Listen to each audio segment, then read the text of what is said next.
बहू, जी पापा जी। मेरा सामान पैक हो गया? जी हो गई पैक। बहुत ध्यान से, कुछ छूटा तो नहीं है ना? नहीं, कुछ भी नहीं छूटा, सब पैक कर दिया। ठीक है बहू। अच्छा, एक काम करना, दानिश को बता देना मैं 4 दिन के लिए मनाली जा रहा हूँ दोस्तों के साथ। वैसे पापा जी, आपके दोस्तों का नंबर तो होगा ना दानिश के पास? हाँ, मेरे 2 दोस्तों का नंबर है उसके पास। ठीक है पापा जिनके जी, साथ मैं जा रहा हूँ। ये पैक हो गए हैं। ठीक है बहू। पापा जी के बैग में छी सफेद बाल आ गए हैं, लेकिन जवानी नहीं गई इनकी। शर्म आनी चाहिए इनको तो। अच्छा हुआ मम्मी जी नहीं है इस दुनिया में ये सब देखने के लिए, वरना बेचारी वो ये दुख कैसे झेल पाती। क्या करूं, दानिश को बताऊं या ना बताऊं? बता ही देती हूँ, कम से कम मालूम भी तो चले कि उनका बाप क्या कर रहा है इस उम्र में। क्या हुआ? वो छोड़िए। क्या सब ठीक है? नहीं, फिर? पापा जी मनाली गए हैं। हाँ, मुझे बताया था फोन करके। पापा जी के पास वो है। क्या? वो क्या वो पैकेट वो है। क्या बकवास कर रही है? मैं बकवास नहीं कर रही हूँ, और हाँ, मैं यहाँ पे नहीं रहने वाली हूँ पापा जी के पास। इस उम्र में उनको ऐसे सोच रही है, हाँ, और पता नहीं मेरे बारे में क्या क्या सोचते होंगे। छी।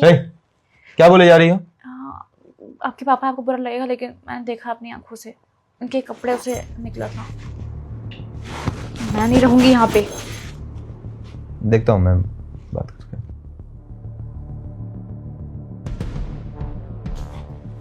पापा,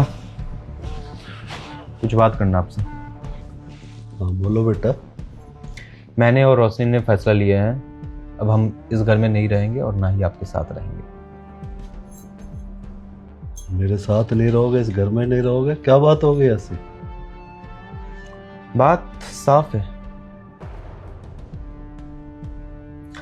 देखो पापा,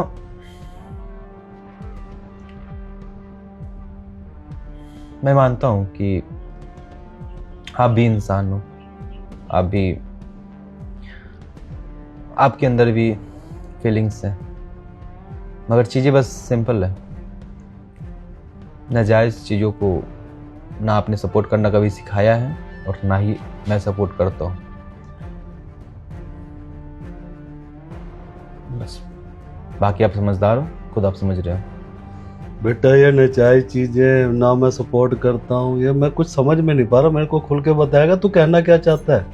आप मनाली गए थे? हाँ गया था। किसके साथ गए थे? दोस्तों के साथ गया था।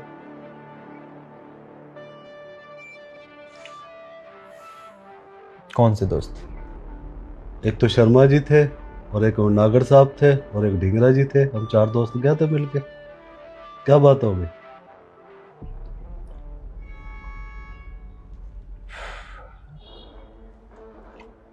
आपके बैग में कुछ था। मेरे बैग में कुछ था? क्या था? पैकेट। वो क्या कर रहा था आपके बैग में? अच्छा, वो पैकेट। देखो पापा, बस साफ साफ मैं इतना बता दूं, बहुत मेहनत करके नाम और सम्मान कमाए हैं हम लोग। वो नाम और सम्मान हम लोग खोना नहीं चाहते हैं, और ये सब आपका ही देन है, और आप अगर खोना चाहोगे भी तो मैं खोने नहीं दूंगा। बस सिंपल मेरा यही कहना था। बाकी आपको जो मर्जी आप करो, आपकी जैसी लाइफ जीनी है आप जियो, हम लोग नहीं रह सकते। बस बेटा, उस पैकेट की वजह से तूने अपने बाप के चरित्र के ऊपर उंगलियां उठा दी। जानना नहीं चाहेगा सच्चाई क्या है? क्या है सच्चाई? तो सुन। नहीं यार, शादी तो हो चुकी है, लेकिन मुझे बच्चा पैदा नहीं करना, और ये बात मैं दानिश को कैसे बताऊं? मुझे कुछ समझ में नहीं आ रहा।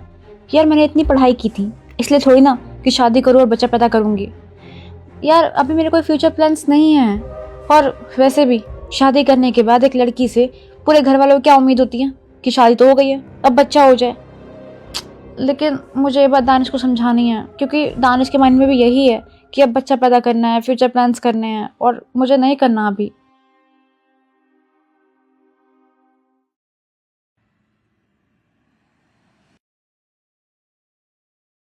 शॉप पर जाऊं कि ना जाऊं, पता नहीं दुकानदार ये ना सोचे इस उम्र में अंकल ये चीज़ें खरीद रहे हैं। पर नहीं, मेरे बेटे बहू की ज़िंदगी का सवाल है, फ्यूचर का सवाल है, इसलिए मैं चला ही जाता हूँ।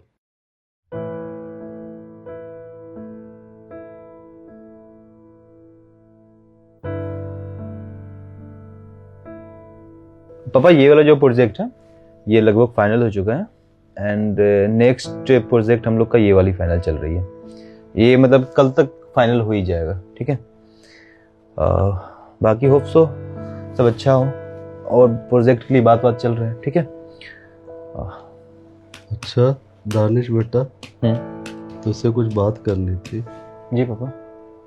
बेटा तेरी शादी को 1 महीना हो गया है, आगे फैमिली प्लानिंग की है कोई? फैमिली प्लानिंग कुछ ऐसा है कि बहुत जल्द आपको पता मिल जाएगा। इस कंपनी को संभालने के लिए और इस वंश को आगे बढ़ाने के लिए कोई तो चाहिए। बेटा मैं एक बार कह रहा था बहू से सलाह कर लेता। सलाह क्या करना है, मेरी शादी है तो मेरे ख्याल से ऐसा कोई प्रॉब्लम तो नहीं होना चाहिए उसे। बाकी कोई प्रॉब्लम नहीं है वैसे। देख बेटा हमारा दौर अलग था, आज का दौर अलग है। मेरे हिसाब से तो एक बार बहू से सलाह कर लेनी चाहिए। आप टेंशन मत लो, मैं हैंडल कर लूंगा, ठीक है। बाकी मैं चलता हूँ पापा, सुबह ऑफिस के लिए जाना है, ठीक है। ठीक है बेटा।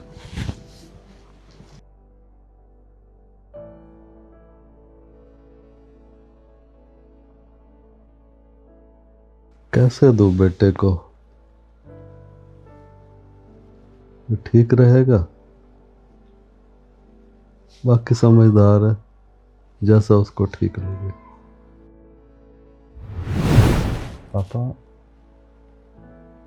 बेटा वो है ना, मनाली जाने से पहले मैंने बहू की सारी बातें सुन ली थी। अपनी सहेली से बात कर रही थी कि आगे बढ़ना चाहती है, जॉब करना चाहती है, और अभी बच्चे के विषय के बारे में बिल्कुल तैयार नहीं है।